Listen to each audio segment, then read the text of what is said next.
Podcasts on UNC-TV.org are made possible through the financial contributions of viewers like you, who invite you to join them in supporting UNC-TV. It's Tuesday, April 27th. Tonight, how our state is at the forefront of robotic technology. Next on North Carolina Now.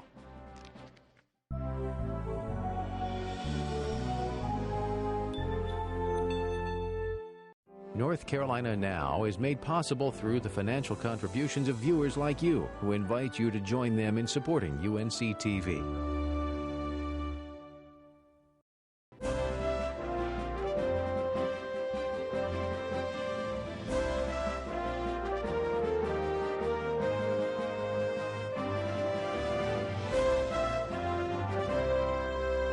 Good evening, everyone. I'm Shannon Vickery. Thanks for joining us. Tonight on North Carolina Now, State Agriculture Commissioner Steve Troxler will talk with us about the agriculture industry in our state and the North Carolina Farm Fresh program. We'll visit an auto auction in Greensville and a Beach Mountain museum dedicated to the Wizard of Oz. But we begin tonight in Durham. If you like robots, you're in a good place. North Carolina is home to some of the most advanced robotic technology in the country, including a robot doctor that can link patients in remote areas with some of the state's top specialists, and a group building a robot designed to explore the moon. It was all on display at the Museum of Life and Science in Durham. Kelly McHenry gives us a look. The doctor of the future is here today. Coming through, watch out. This is the Rp7 Robot, part of the stroke treatment team at Wake Forest Baptist Medical Center in Winston-Salem. It's designed for remote parts of the state that don't have specialists nearby. A neurologist at Baptist can fire up a laptop from anywhere and steer this robot into a patient's room hundreds of miles away. So I'm actually sitting in the neuro ultrasound reading room at Wake Forest University Baptist Medical Center in Winston-Salem, plugged into the internet. Dr. Charles Tegler, director of the Stroke Center at Baptist Hospital, says it's critical for stroke patients to receive treatment quickly. Using this robot to examine the patient helps doctors make faster and more accurate treatment decisions. It's a lot better than just trying to talk to the doctor on the phone. I mean, I can look at the patient, I can watch their expression, I can kind of move the monitor here or there, back and forth. Could look down to check something out, could look up. The Rp7 is just one of many robots featured here at the North Carolina Museum of Life and Science in Durham. From the old Rock'em Sock'em robots of decades ago to today's underwater surveillance robots exploring the surface of the ocean, experts say robotics is the next big wave of technology, and North Carolina is at the forefront. North Carolina is a great hotbed of innovation. There are tons and tons of research organizations around, and we also have lots and lots of businesses and facilities to get things done and made. So it's just a great place to start a business, to run a technology business, and we have lots and lots of opportunity. Alan Moore launched HomeBot Robotics in the Research Triangle Park to build the physical machines that move around. Other companies like Insight Technologies of Morrisville give the robots their brains. This rover is completely independent, moving around and finding things with no human assistance. If there was a mine disaster, you could send a robot like this down in the mine with supplies and oxygen. It could find its way through the rubble and deliver that to stranded people. And a robot like this might one day explore the surface of the moon. The search engine company Google is offering $20 million to the first privately funded team that can land a robot on the moon, travel across the surface, and send back pictures and information. Insight Technologies was selected to build that robot for one of the competing teams. The important thing about it driving around the moon surface is to not get stuck and not hit anything. Even though you can see this lunar surface behind us has rocks and things, you don't want to get it stuck on a rock and you want to be able to have it go around and do things. If autonomous moving robots are the future of technology, they'll most likely be designed by students like these. Jan Fischer of West Elements Middle School is part of a team competing for a robotic version of the Super Bowl. It's sponsored by Legos, and the youngsters designed these robot courses entirely of Lego parts. First it collects these three, collects those. His group, Team Rex, recently won the North Carolina Lego State Championship. So you are the North Carolina champions? Yes. And you're going to compete against kids from all over the country? Yeah, no. The world. No way. Yes way. Are you excited? Yeah. At the International Championship in Atlanta, teams from 12 countries compete for first prize, as well as more than $12 million in scholarships. The contest is designed to get students interested in robotic engineering.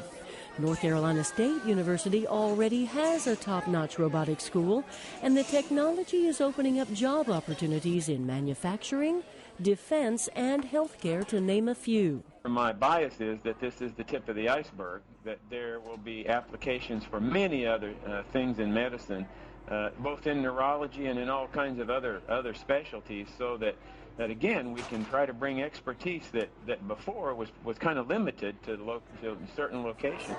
That optimism is prompting many to jump into robotics, now estimated as a $17 billion industry worldwide and growing. Labor experts say engineers and technicians with training in automation are absolutely critical to keeping U.S. manufacturing competitive.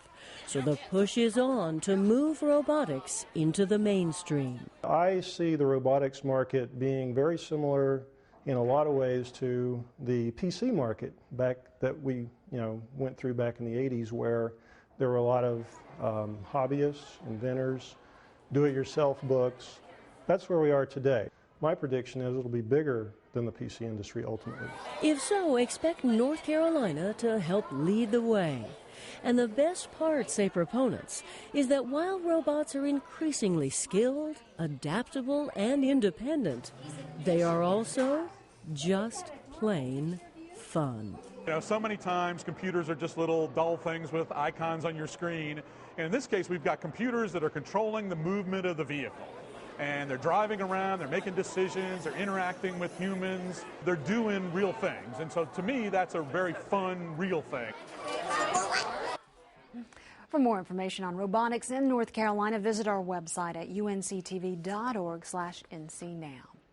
In statewide news, health officials are refreshing the radiation-fighting pills for more than 120,000 North Carolina residents living near a nuclear power plant. A new batch of potassium iodide pills will be offered next month to residents within 10 miles of the Sharon Harris nuclear plant. Health officials in Wake, Chatham, Harnett, and Lee counties will give away a single dose of the pills at local schools and other locations. Potassium iodide can reduce the risk of thyroid cancer from radiation exposure. A group that wants to ensure access to beaches on North Carolina's Outer Banks is holding a series of hearings throughout the state. The hearings are sponsored by the group Preserve Access to America's Beaches. Access has been an issue for several years, and beaches along Hatteras Island are closed to protect shorebirds and turtle nests. The Cape Hatteras National Seashore Off-Road Vehicle Management Plan and Environmental Impact Study is being developed and could affect access for 10 to 15 years. Now here's a look at tomorrow's weather. The cool temperatures will continue with highs in the mid to upper 60s. The skies will clear up and we'll see sunshine statewide. President Barack Obama is kicking off the work of the Federal Deficit Commission, saying public officials must move urgently to attack high spending and avoid inflicting, quote, a mountain of debt, end quote, on the next generation. The commission is co-chaired by UNC President and former Clinton administration official Erskine Bowles, as well as former Republican Senator Alan Simpson. The president says getting the job done is, quote, going to require the people of both parties to put politics aside. Now, here's a look at what happened on Wall Street today.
Farming has long been an important part of our state's economy. The Department of Agriculture has launched a new website, NC Farm Fresh, which helps North Carolina find and support local farms. UNC-TV has partnered with the department to produce a special program, North Carolina Farm Fresh Spring Harvest, looking in detail into North Carolina's direct-to-consumer farm marketing systems. Agriculture Commissioner Steve Troxler recently spoke with Mitchell Lewis about both initiatives and the state of the agriculture industry here in North Carolina. Commissioner Troxler, thank you as always for being here on North Carolina Now. Thank you for the opportunity to be here. UNC-TV is airing a special program soon called North Carolina Farm Fresh Spring Harvest.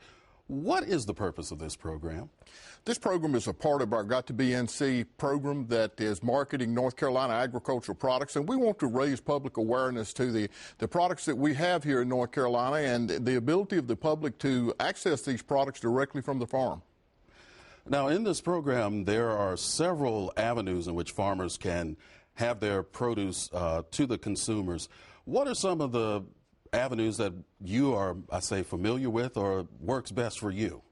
You know, one that the public is probably not as aware of as they need to be is the community support agricultural programs where the public pays up front basically for the agricultural products. It helps the farmer defray the cost of the raising the products, and in return they weekly get a box of fresh products that are from that farm.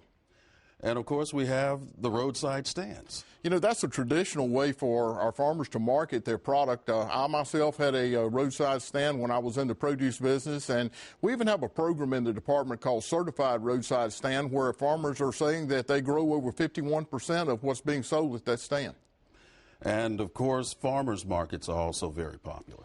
We at the department operate the 5 regional farmers markets across the state, but there's just hundreds of smaller markets that are springing up all across North Carolina, and it's an excellent way for the public to go and get these products that have been grown fresh on the farm, and you know that you're getting the best you can get. One approach which sort of caught me off guard is PYO, called Pick Your Owns. Pick your own, and it starts in a lot of cases with our strawberry season that's coming in now, and the customer is actually able to go to the farm and choose their own berries or their own produce, and they make the selection of which ones they want to take home. Something that perhaps isn't new, but the terminology seems somewhat new, agritourism. What is that all about? You know, agritourism, I don't guess, is all that new, but it's something that has become an important educational tool in North Carolina. As our population has moved away from the farms, and we have people moving into North Carolina on a daily basis that don't know anything about agriculture. So this is the opportunity for the public to go out to the farm, to witness what goes on the farm and participate in activities that will let them understand North Carolina agriculture and how important these farmers are in their lives. You were talking about the idea of folks being unaware of sort of the changes. How has agriculture changed here in North Carolina in the past 20 years or so? You know, we once were known as the tobacco state, and we still are the #1 producer of flue-cured tobacco, but over the past 20 years, we've also become one of the most diverse agricultural states in the nation, actually ranked number 3 or 4 in diversity. So, you know, whatever the public is looking for in agricultural products, we actually grow it here in North Carolina, and it can be accessed fresh from the farm. And of course, when people are looking for food, a lot of them these days are talking about organic, they're talking about fresh. How are they to know that the produce they receive in North Carolina is okay? Well, you know, I think the best way is to access it directly from the farm. When I was in the produce business, one of my selling tools was that I raised it, my family ate it, and the public, I think, felt very good about that, knowing that I had the confidence for my children to eat it, for my wife to eat it. So, you know, going directly to the farm is one of the ways to ensure both freshness and safety. What do you see as some of the standout crops for this season? Well, you know, as far as the crops that the public is really waiting on is strawberries. We're moving into strawberry season, and I saw fresh strawberries on our farmers market in Raleigh grown here in North Carolina. So, you know, the public is waiting in anticipation for the strawberry crop to come on. We're going to have a tremendous amount of fresh fruits and vegetables all across North Carolina. And then our other agricultural crops, we're going to plant more cotton this year in North Carolina, and we're going to have more peanuts in North Carolina than we have in the past couple of years. So we're going to do our very best to make this a very successful agricultural season here in North Carolina.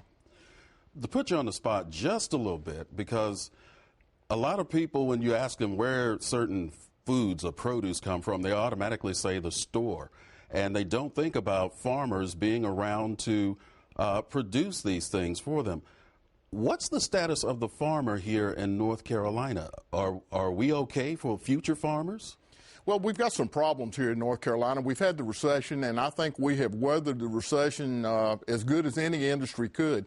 But if you think about some of the other things that are happening in this state, we're a changing state. We've lost a tremendous amount of farm and forest land over the past, especially 10 years, some 1 million acres.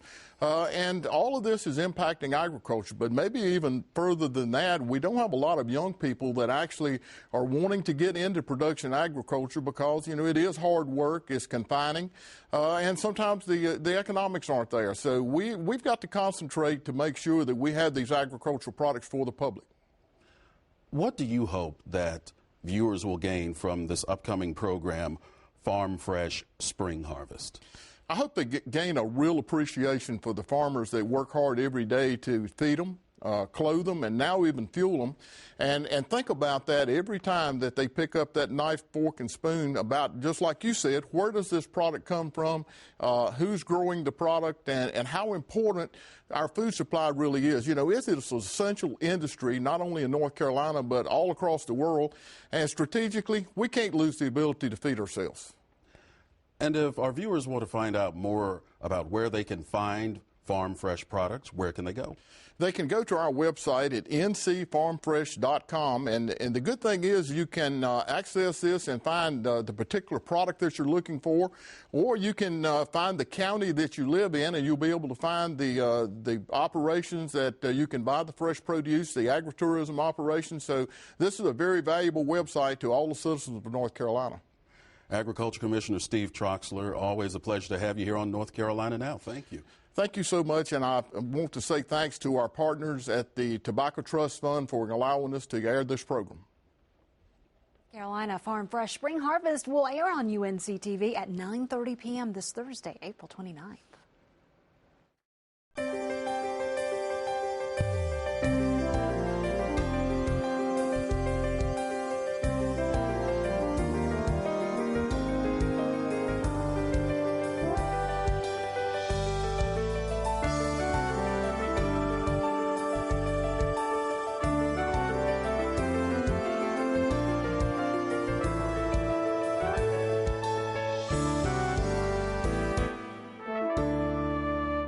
Greenville's USL Auto Auction offers a unique approach for buying cars directly. Private bidders may compete with professional car dealers. But where auctions are nothing new to the pros, they might be new to you. Kelly McCullen reports from the Wednesday auction in Greenville. With the economy the way it is, some of us who need a new vehicle or a different vehicle might consider the car auction as a great place to find a good deal. Greenville's USL Auto Auction sells vehicles every Wednesday night to both licensed dealers and the general public. So if you've got the deposit, you've got a ticket inside. There's a $500 cash deposit that goes toward your purchase price. There's also a once a year $30 membership fee. The weekly auction brings out all types of people with one thing in common. They want a used car, and they want it cheap.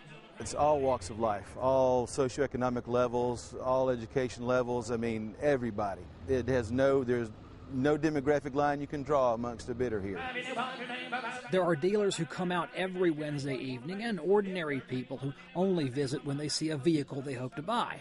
The auctioneers are full-speed sellers, but they say they know when to slow down the cadence. With our individuals, we want to be a little bit slower, little bit clearer with them so that they can understand us as auctioneers, because, you know, your dealers are participating at the sales every week, where the individuals might just come tonight, might not come for another month or two. We're focusing on the USL Auto Auction because it allows the general public to compete with dealers. Most dealer car auctions in North Carolina only serve licensed professionals. All week long, the USL team works accepting vehicles and getting them ready for the Wednesday night auction. 796. The cars are signed in, registered with numbers, and lined up. Cars are checked in and start all week. Public can get them at 4:30. They're already pretty much set up, and they can peruse the cars at their leisure, crank them up, make sure they get in gear, listen for any kind of funny sounds, or look for abnormal lights that shouldn't be burning on the dash. Many of these vehicles have been repossessed. Others were traded in when a customer bought a new vehicle from a dealership. Some cars are ready to roll off the lot, but many need a brief stop at a garage for maintenance, cleaning, or general TLC. Most likely what you're going to look for is going to be a mid-grade car with fair miles on it. I'm not going to say that all the miles are going to be perfect on it. Fair being what, over 50, lower than 100, or 50 to 150,000? 50 to 100, okay. 50 to 100,000, or a little over 100,000. There are a lot of deals to be had here if you're knowledgeable enough about a car to know what you're doing. Everything here is probably going to need a little something done to it. That's why it's here. If you're a private citizen who's never been to a car auction, the pros say, be careful. It's exciting out there. So exciting, in fact, you might forget you're competing with professional bidders and that every time you raise your hand, that price gets higher. The time you spend at the auction watching the other dealers, the older dealers, that's just the experience you had to pick up.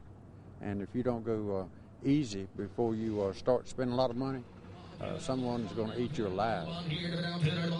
You want to kind of do a little bit of studying before you come in. You want to know what kind of car you're looking for. You want to know what kind of price range you want to be at. And you certainly don't want to be the first person to bid on a car. You want to wait to see, you know, is there a dealer that's going to be hot on it, or are there two dealers that are going to be hot on it? You don't want to get in a bid war with somebody who has a vast amount of experience. In these wars, there's no one to bail you out should you lose financial control. That auctioneer's cadence, by design, is to lure you to bid higher and higher. But if you do your homework, spot your target, and keep cool, you just might buy a vehicle cheaper than a dealer could sell it to you. It's a perception. If you feel like what you've spent got you what you wanted, that's a deal. There's no rule, it's how you feel about it. Is it anybody's job out here to protect me from myself if I get hung up in there and overpay for a car? Or is it just, I bought a car? You bought a car. When the auctioneer lays the mallet down, don't cry, don't It whine. is his law. It is a contract. It is a law in North Carolina. You bought the car. So as we tighten our household budgets and seek deals where we can find them, the car auction might cross your mind. But like everything else, the pros say study and do your homework and know when to quit lifting your hand. You just might cruise out of Greenville with a bargain. USL Auto Auction opens their gates at 4:30 p.m. on Wednesday afternoon. North Carolina Now has collaborated with WRAL-TV to present segments of The Tar Heel Traveler, hosted by award-winning journalist Scott Mason. In this piece, Scott takes us to Beach Mountain, to an enchanted park located somewhere over the rainbow.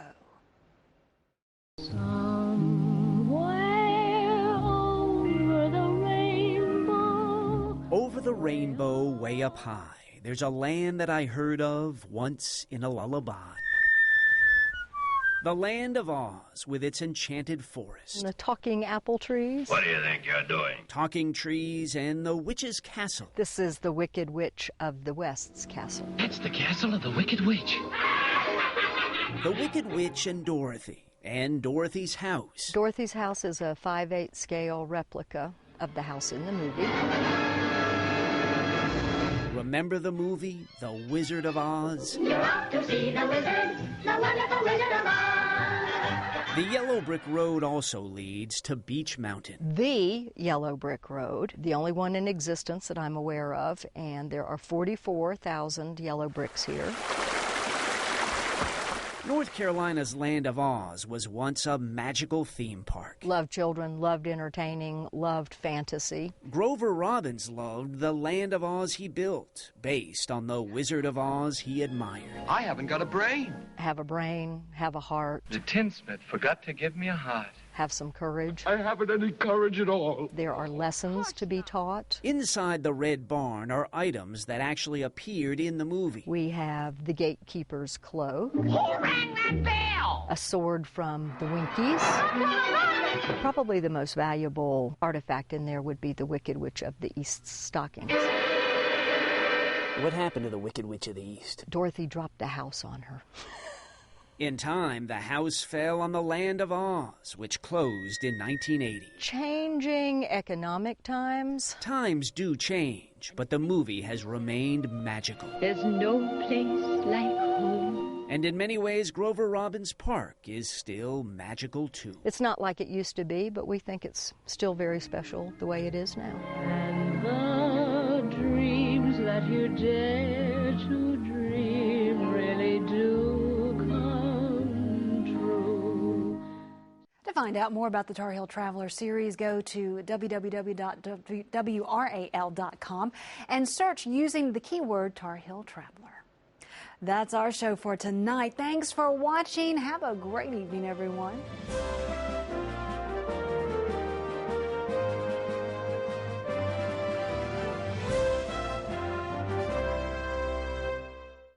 North Carolina Now is made possible through the financial contributions of viewers like you who invite you to join them in supporting UNC-TV. Podcasts on UNC-TV.org are made possible through the financial contributions of viewers like you who invite you to join them in supporting UNC-TV.